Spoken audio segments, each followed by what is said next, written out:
Hay mga kapango, mapay nga aga. Bumuhat nga na kinaga pa kay magmamalatuon para siya namon pamahaw. Medyo nagtitipid kasi kami yan so tinuon na lutuan namon pamahaw. Adi nagaharing na kay. Pagkatapos ini mag-aalog man na kay may hugasan liwat hindi yan mga kapango. So mag-aalog adi. Talapalit na sorangan adlaw kay siguro mga alas 5 pala ini. Nag-alog nga niya kay maghuhugas So daw medyo na ya kay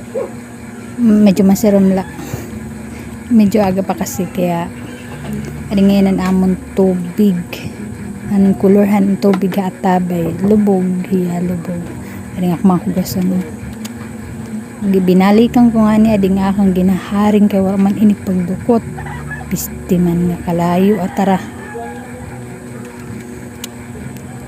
nga ni inaapot na latakan oras kay binuhatak alas 4 pala pero marayak diretso pa ka muriga adi nga naging pamutang ko na nga na akong hinugasan kay maghuhugas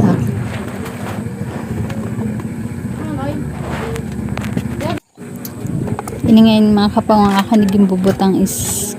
kakalop ko pa nga hinugasan ng kulop so anamit pinanganan na adlaw anak ka naman paghuhugasan yan anamon kinaonan kagabi pariyak panhugas kay ginhagutan na magtitikang paghugas ali naman na akong kuya tisoy nabuhat pala magtuturigan iyat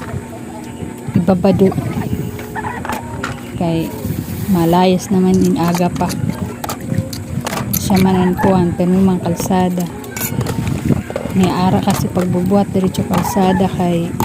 niyan kay may klase naman dire na pwede sa di nga inapura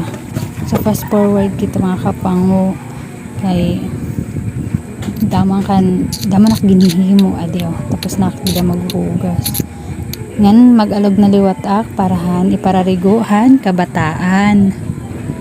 kay man mamarigo syempre kay magi-school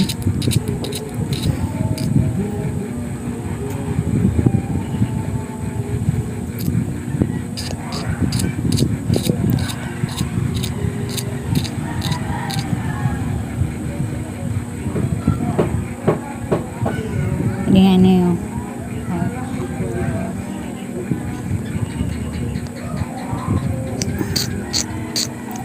adi ngayon sito nan era igpaparigo diba yelo kasi ang kulihan tubig nga di